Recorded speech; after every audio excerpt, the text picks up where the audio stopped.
Suzuki Swift in the past used to be popular, especially with the younger generations, because it was small, it drove like a go-kart, and it had powerful engines and it was quite cheap.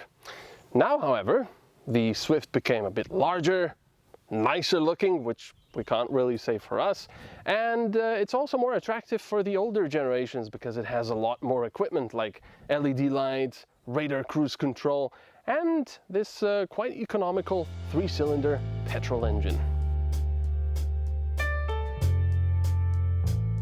The 6th generation Swift, or 4th if you live in Japan. Actually, this car is like James Bond, having started its life in '85 as a rebadged Suzuki Cultus.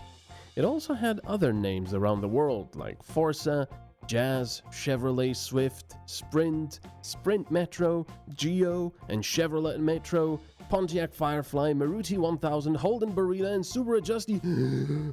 Anyway, a car with many names, but we're interested in this particular Swift. Suzuki Swift. If I can find any faults, it's definitely not its shapes. It has modern, more squarish shapes and gives off vibes of a wider, low-riding sport machine.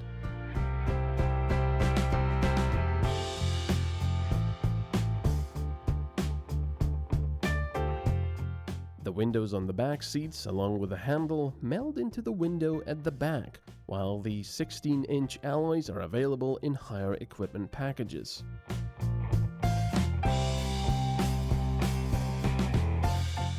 I like the rear lights as well, which give it even more character.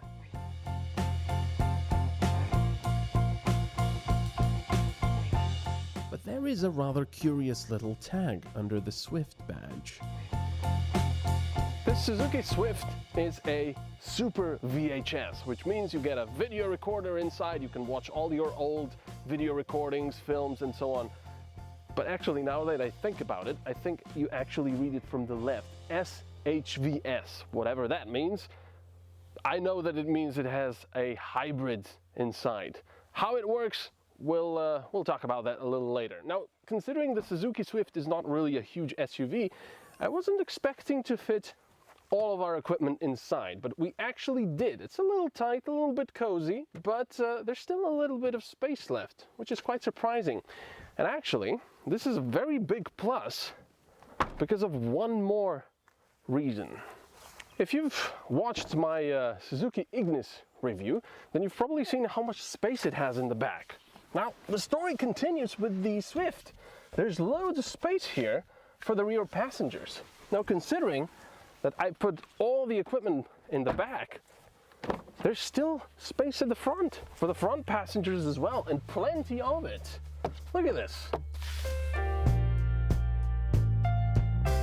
Suzuki has surprised me several times now how they made a small car feel big and spacious. I think they used some strange quantum physics.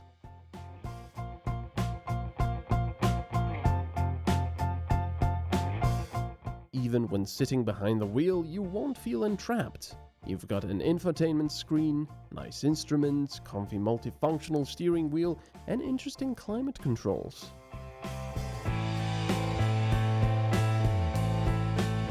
Almost all car makers today are guilty of using piano black plastics on their consoles, which inevitably attracts fingerprints and dust from both our and neighboring galaxies.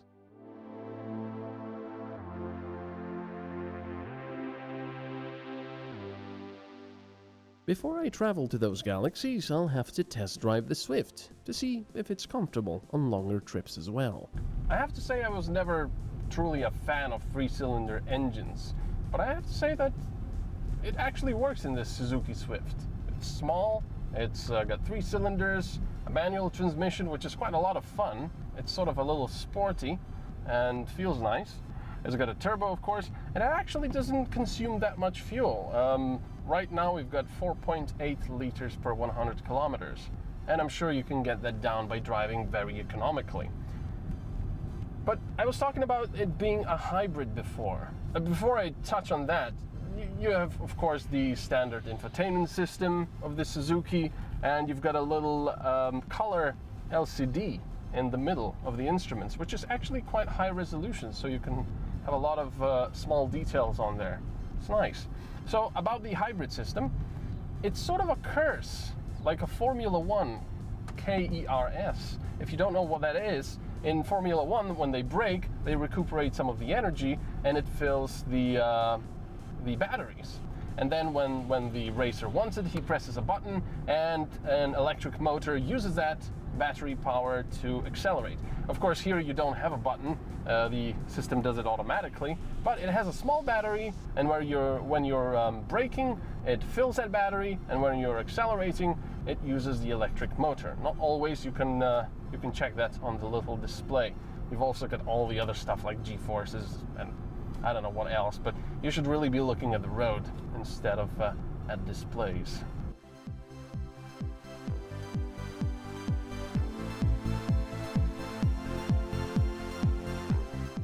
Even better news are the prices. The base model costs just over 10,000 euros. For only 1,000 euros more, you can get the middle equipment package, which brings with it alloy wheels, heated rear view mirrors, and an infotainment screen. For just under 13,000 euros, you can get the most powerful 3-cylinder petrol engine. The top-of-the-line model with LED headlights and automatic transmission, as well as the optional metallic color, costs 16,000 euros.